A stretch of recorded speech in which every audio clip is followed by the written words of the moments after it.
Hey guys, Hamsterwheel here with a new video, and today I'd like to address something I've heard multiple times over the years.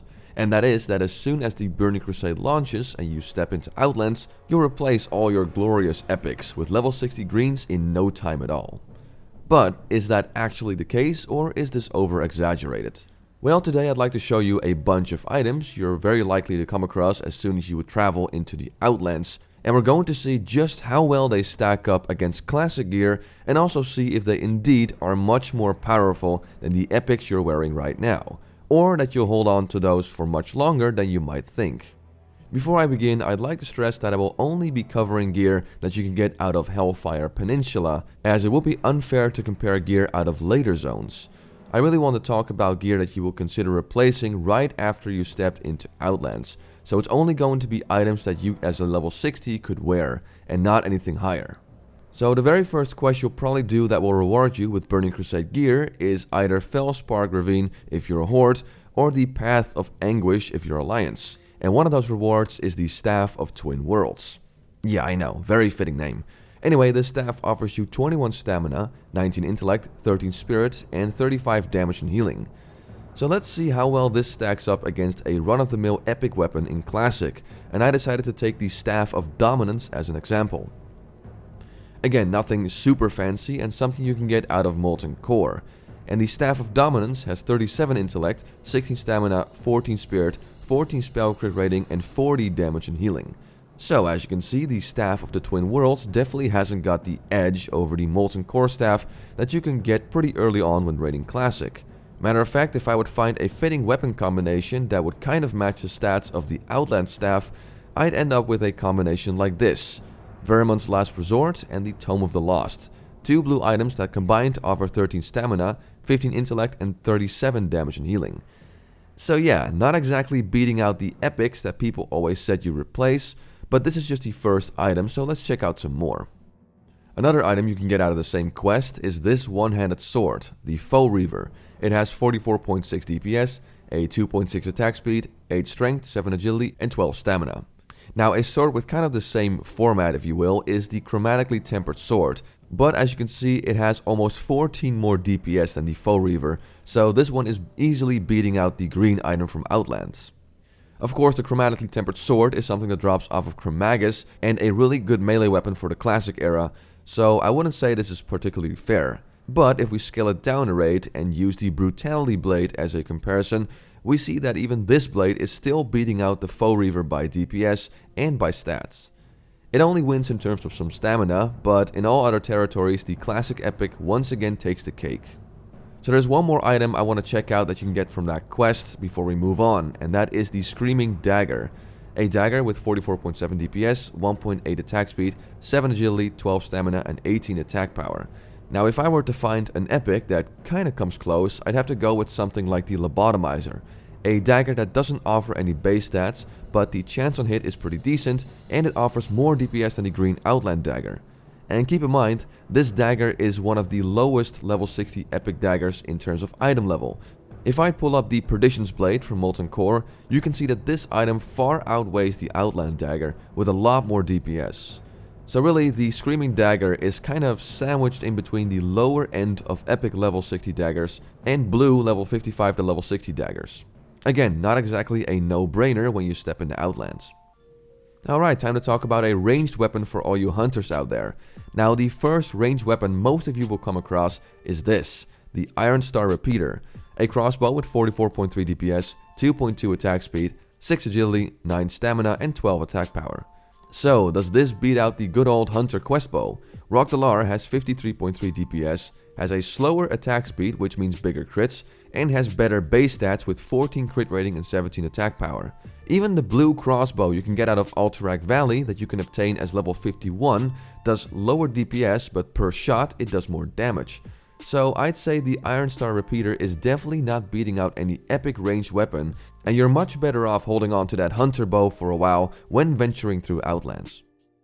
Alright, that's enough weapons for now. How about armor pieces? Well, let's look at a few, starting off with a plate item that many new people who step into Outlands will come across, and that is the Invaders Great Helm.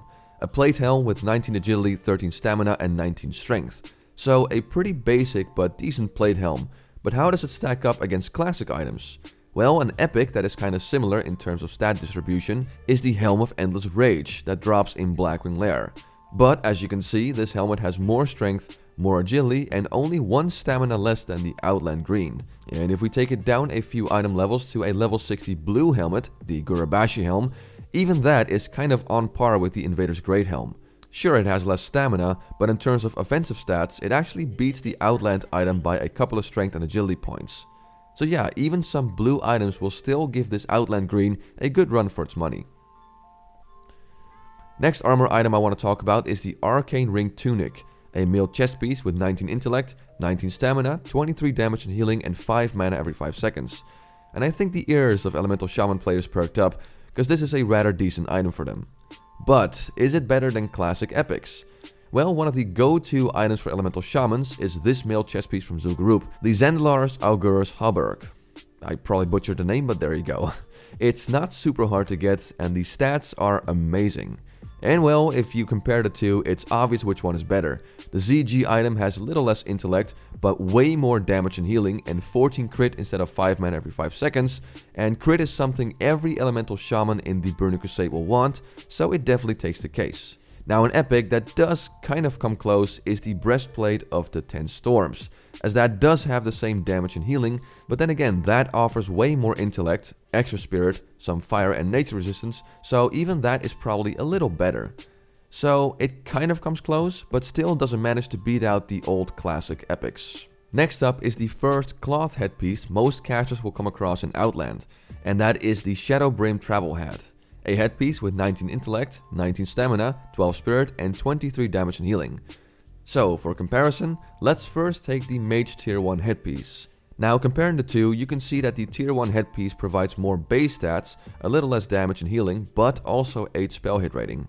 So, we're only looking at a Tier 1 epic, and even that is probably better. Though, admittedly, not by a huge amount. However, if we downgrade and look at a blue item, you can see that even something like the Crimson Felt Hat, a level 54 blue item, is still probably better than the Shadow Brim Travel Hat. Sure, it might have less base stats, but that 30 damage and healing is pretty damn good if we're talking about pure spell damage. Next up, let's look at a few level 60 BOE items, because there are a few blues that drop in Outland that you can wear at level 60. So let's see how those stack up. Starting with the Blade of Misfortune, a two-handed sword with 68.8 DPS, 3.4 attack speed, 29 strength, 28 stamina, and 45 critical strike rating. Now I have a feeling this might actually hold its own really well against classic items, and when we start with a blue classic item, it becomes evident that the Outland blue is way better. The Arcanite Reaper, for instance, offers a lot less DPS and doesn't offer any crit whatsoever.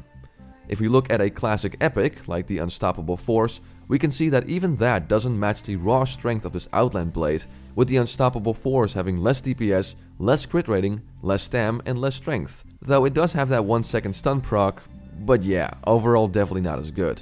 Even the Obsidian Edge Blade, a pretty decent sword out of Molten Core, can touch the Blade of Misfortune. It does have more strength, but no stamina and no crit rating. So this is probably the first item we've come across that really holds up against classic gear. Let's see if we can find a few more. So up next we have another BOE, the Leggings of Concentrated Darkness. Cloth leggings with 15 stamina, 24 intellect, 14 spell crit rating, and 37 damage and healing done. I have a feeling this one will also do really well against classic gear, and when we compare it to a pretty typical blue classic item, you can see that the Outland blue is definitely better, with much more base stats, more damage and healing, and that 14 spell crit rating. But how does it stack up against epic classic gear? Well, as a comparison, I'm putting it right next to the Tier 2 Mage Pants, and well, look for yourself. While the Tier 2 pants provide a little more base stats, the Leggings of Concentrated Darkness provide more spell damage. In terms of raw DPS, I'd probably replace my Tier 2 pants with these, not counting any set bonuses of course. Then I want to talk about one of 3 blue trinkets that pretty much everyone will come across when they're doing the first quest chain in Outlands, and that is the Vengeance of the Illidari. This trinket offers 26 spell crit rating, and when used it offers you 120 spell damage and 220 healing done for 15 seconds. So let's compare that to some of the trinkets you as a caster might have in Classic, starting off with one of the most common caster trinkets, which is the Eye of the Beast. As you can see, it does provide more passive spell crit rating, But then again, there's not a use on this, so this is definitely not better. One step up and we have the epic trinket out of Molten Core, and while it does provide you with a lot more damage, it doesn't give you as much healing as the Burning Crusade trinket, and it also doesn't have a passive effect. The only caster trinket that is kind of similar in terms of format is the Restrained Essence of Sapphiron, with a passive effect and a use.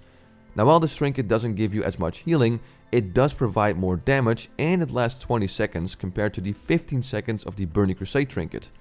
It also provides 40 damage and healing instead of 26 crit rating, and it really comes down to what you're playing as a class when it comes to what you might prefer. So I'd say the blue Burning Crusade trinket for damage dealers is pretty close to a trinket that drops off of the second to last boss in Next Rammus. So chances are you will swap out a trinket you have with the Vengeance of the Illidari, as it's a really good item. Alright, and now I want to talk about a few drops out of the dungeon Hellfire Ramparts, as this is a dungeon you can do at level 60, and the gear that drops there also requires the same level. Starting with the Pauldrons of Arcane Rage. They have 18 stamina, 18 intellect, 12 spirit, and 27 damage and healing. So if we compare that to a run-of-the-mill blue item in Classic, the Kente Kamise, it's quite clear that the Burning Crusade item definitely has a big edge over the Classic item, with a lot more base stats and damage and healing. Even something like the Tier 2 Warlock Shoulders has a hard time beating the Burning Crusade item, with less base stats, less damage and healing, but with some resistance and 4 health every 5 seconds. Also, the Tier 2 Mage Shoulders don't really seem to beat the Burning Crusade Shoulders, with the Tier 2 item also having less base stats and less damage and healing. So when you're doing Hellfire Ramparts as a caster and this drops, there's a really big chance you might just go for this over your classic epic item. Next up we got the Crystal Fire Staff, a staff that drops off the second boss of this dungeon, and it offers you 34 stamina, 34 intellect, 16 spell crit rating and 46 damage and healing. Now let's pull up that Staff of Dominance again, and while it is admittedly close, the Crystal Fire Staff does have the edge with more stamina, more crit, more damage and healing, and only giving up a little bit of intellect and some spirit. Though if you're rolling around with something better, like the Staff of the Runes that drops off of AQ 20, things kinda take a different turn. Because while the blue Burning Crusade staff does have more stamina and intellect, the AQ 20 staff has a lot more damage and healing and also 8 spell hit rating. So with this item, it really depends on what weapon you have as a caster. It can replace some epics, but really only epics that are considered to be fairly low in terms of item level. And last but not least, we'll talk about this healing ring that you can get from killing the last boss here, and that is the Band of Renewal. A ring with 13 stamina, 14 intellect, 12 spirit, 29 healing and 10 spell damage. So in Classic, one of the go-to healing rings before you step into raids is the Forging Seal. And when comparing these two, both have their strong sides.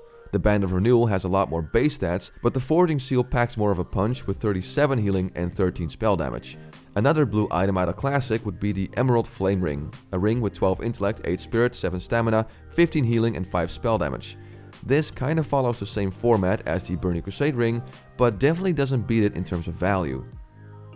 So for blues it really depends. Some are obviously weaker, but some are more powerful depending on what you want. However, if we pull up a very popular epic healing ring in Classic, like the Cauterizing Band that drops in Molten Core, we see just how well the blue Burning Crusade ring holds up against an epic healing ring from Classic. And as you can see, the Cauterizing Band definitely has the edge. Sure, it has less base stats, but it provides 46 healing over the Band of Renewal's 29. So this ring definitely beats out some blues, but it seems you won't be replacing your epic healing rings anytime soon.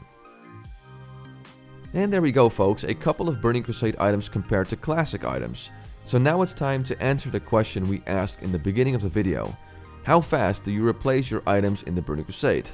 Well, first of all, the greens that you will come across in the first dozen quests will definitely not replace your classic epics. Maybe one item here and there if you're wearing a classic epic that is of low item level, but generally speaking, you'll probably vendor pretty much all greens you'll come across. However, when it comes to the blue level 60 items, they'll give your classic epics a good run for their money, and you'll probably end up swapping out your sexy tier gear with some blue off pieces, as we've seen that kind of gear is really good and definitely worth swapping out. And that's all for now. I want to thank you for watching this video. I'm Hamsterwheel and have a good one.